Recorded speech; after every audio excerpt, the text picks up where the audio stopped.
Welcome to my channel blind teaching.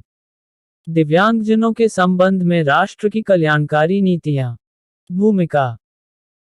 भारतीय संविधान दिव्यांगजनों सहित सभी नागरिकों को स्वतंत्रता, समानता और न्याय के संबंध में स्वतंत्रता के अधिकार की गारंटी देता है। परंतु वास्तविकता में सामाजिक, मनोवैज्ञानिक और सांस्कृतिक कारणों की वजह से दिव्यांगजन भेदभाव और उपेक्षा का सामना कर रहे हैं। दिव्यांग लोगों के साथ भेदभाव के कारण दिव्यांगता की मात्रा दुगनी हो जाती है। आम सार्वजनिक अनुभूति और पूर्वधारणा के कारण दिव्यांगजनों के कौशल और क्षमता को काफी हद तक कम आंका गया है, जिसके कारण कम उपलब्धियों का दोषपूर्ण भ्रम उत्पन्न होता है। इसके कारण उनमें हीन भावना उत्पन्न होती है और उनका विकास अवरुद्ध होता है। दिव्यांगता के अर्थ को रहस्यपूर्ण नहीं रखने और दिव्यांगता के मिथकों और गलतफहमियों का मुकाबला करने के लिए हम सब ने स्वयं को शिक्षित करने में एक लंबी समयावधि ली है। हमें प्रतिदिन इन नवीन अवधारणाओं को क्रियाशील बनाए रखने की जरूरत है ताकि वे पुराने नकारात्मक मनोभाव और अनुभूतियां प्रकट न हो सकें। निःशक्त व्यक्ति अधिकार, समान अवसर, अधिकारों का संरक्षण और पूर्ण भागीदारी अधिनियम 1995।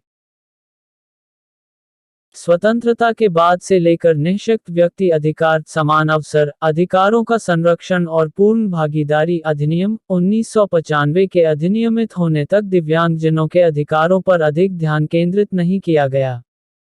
इसलिए उनके कल्याण और पुनर्वास के लिए निरंतर कार्य करने के उपाय उपलब्ध कराने के लिए एक वैधानिक तंत्र की जरूरत थी।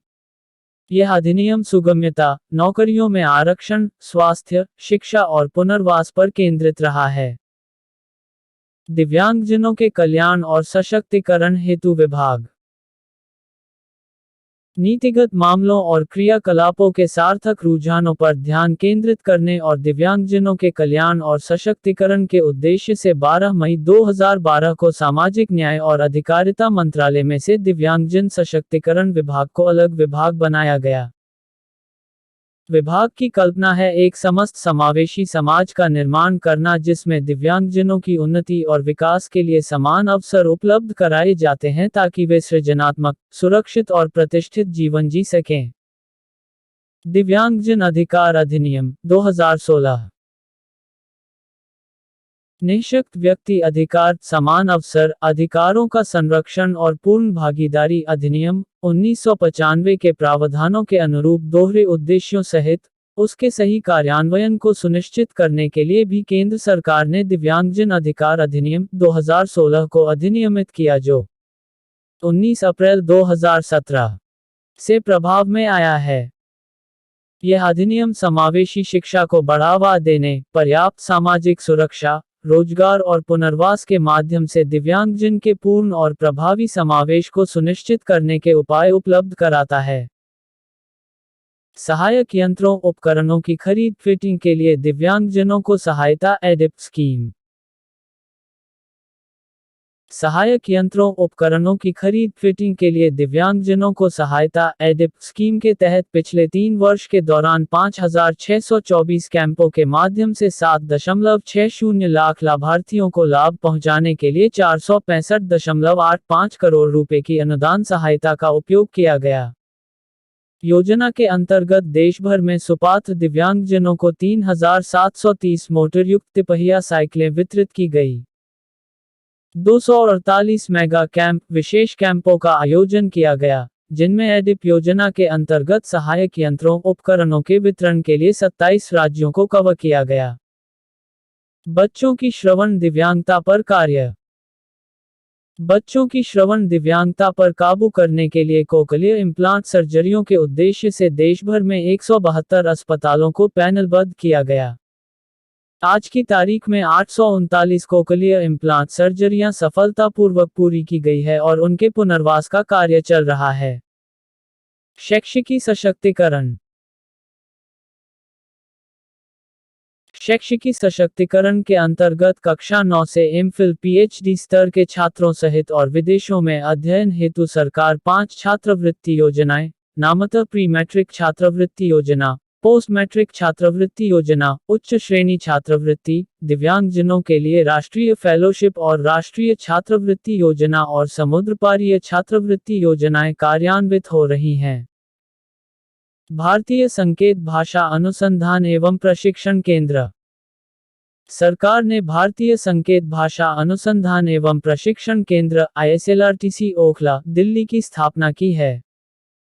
इस केंद्र का मुख्य उद्देश्य श्रवण बाधित व्यक्तियों के लाभ के लिए शिक्षण एवं भारतीय संकेत भाषा अनुसंधान कार्य के आयोजन के लिए श्रमशक्ति का विकास करना है। 6000 शब्दों का संकेत भाषा शब्दकोश तैयार करने की कार्रवाई चल रही है। विशिष्ट दिव्यांगजनों की आवश्यकताओं के लिए राष्ट्रीय संस्थान। विशिष्ट दिव्यांगजनों की आवश्यकताओं को पूरा करने के विषय में भारत सरकार ने विभाग के तहत विशिष्ट दिव्यांगताओं में 7 राष्ट्रीय संस्थान NI स्थापित किए हैं। ये मानव संसाधन विकास में संलग्न हैं और दिव्यांगजनों के लिए पुनर्वास एवं अनुसंधान तथा विकास सेवाएं उपलब्ध करा रहे हैं। राजनांदगांव छत्तीसगढ़, नेल्लोर आंध्र प्रदेश, देवांगीर कर्नाटक और नागपुर महाराष्ट्र में 4 नए संयुक्त क्षेत्रीय केंद्र स्थापित किए गए हैं। आइजोल में एक दिव्यांगता अध्ययन केंद्र स्थापित किया जा रहा है। भारतीय कृत्रिम अंग निर्माण निगम। सरकार ने भारतीय कृत्रिम अंग निर्माण निगम एलिम को कानपुर के आधुनिकीकरण के लिए आधुनिक सहायक उपकरणों के उत्पादन और निगम द्वारा देश भर में इस समय लाभान्वित किए जा रहे 1.57 लाख लाभान्वितों के विरुद्ध लगभग 6.00 लाख लाभान्वितों के लाभ के लिए कुल 286.00 करोड़ रुपए की लागत को मंजूरी दी है। राज्य स्पाइनल इंजुरी केंद्रों की स्थापना।